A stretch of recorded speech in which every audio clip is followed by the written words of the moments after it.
Hi, welcome to Jonesy Chats Wrestling. This is a brand new series I've started creating. It's called Jonesy Gets Creative.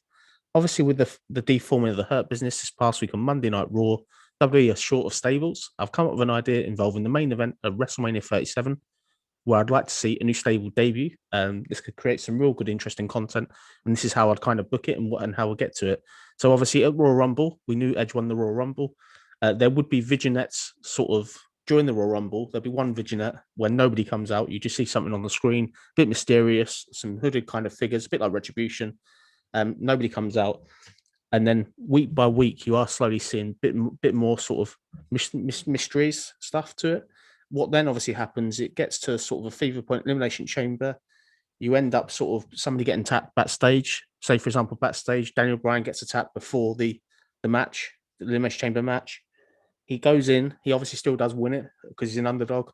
You then obviously end up with sort of more and more of this mystery. What they do know about the members, they know that there's obviously so many of them. You don't really know what it's about. You don't know why they're doing it. The vignettes can obviously play sort of regularly and stuff like that. So looking at kind of this then, so obviously we get to sort of WrestleMania 37. So the main event is a triple threat. We've got Roman Reigns defending the belt against Edge, Daniel Bryan. It ends up sort of with a total sort of referee's been taken out. This match is full of near falls. No, you don't know who's going to win it. It ends up kind of going towards the end of it, where we get sort of what it looks like Daniel Bryan's going to pin Edge. Next thing you know, we get the lights sort of. There seems to be some sort of something going with the lights. From out of the crowd, we then get three individuals. They come in, they're hooded. They then obviously just attack everybody. It's absolutely crazy. The ref's obviously out, so they're not going to get disqualified. It ends up by the time they're finished, we end up with just sort of Edge then pinning Daniel Bryan. So Edge will be the new world champion coming out of it. And obviously, the weeks after that, we then obviously go forward, slowly revealing who these members are and why they've done it. So these are people I'd put in the stable. So I'll start with member number one. Member number one would be none other than Adam Cole. Adam Cole, obviously coming off of NXT this coming week in the Stand Deliver pay per view against Kyle O'Reilly.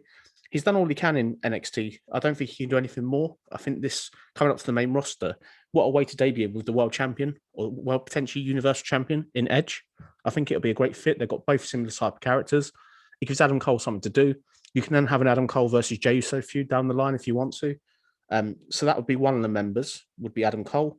The next member I would say would be Aleister Black. Aleister Black. He's obviously meant to be coming back soon to WWE TV. He hasn't done anything for a while. Before he went away and before Paul Heyman got moved from Raw to SmackDown, he was such a good talent. And for me, I think he's got a really good look. I think Aleister Black can really bring something to this whole stable. A bit intimidating. He's a bit out of control, which kind of fits the whole mentality of Edge and Adam Cole. And the last member I would add, we haven't got any kind of dominant females. I would say really sort of that I think sort of up the main event level. If that makes sense, you could say Sasha Bianca. They're in their own division, but if we're talking about like a female, I think should be in WrestleMania that's been totally overlooked, isn't being used on WTV at all. Really, it's Bayley. Bayley this time last year, she was one of the hottest acts in WrestleMania in WWE, and I'd love to see her be a heel. Like she's obviously a heel already, but put her with Edge, put her with Adam Cole, put her with Aleister Black, put them in this stable. You reveal them slowly, one by one, and you got then a competitive woman to go against Bianca Belair potentially for the women's title. It gives Bianca something to do. You could always add a sort of a female to the Roman Reigns bloodline stable. So you could always put Naomi over there or whoever you want to put over there. And you could, I think, like Carmella with Roman Reigns stable could potentially work because Carmella's an improved worker as well. So coming out of this WrestleMania, you've got this stable of Adam Cole, Edge the leader with the world bet with the Universal title, Bayley and Aleister Black. And this stable, I would call them the Chaos Theory. And I think it'll be something good because we really need a stable in WWE. Let me know in the comments below if you agree with this idea. Do you think it could work in 2021 WWE? Would you be a fan of the members? If not them members, who would you choose?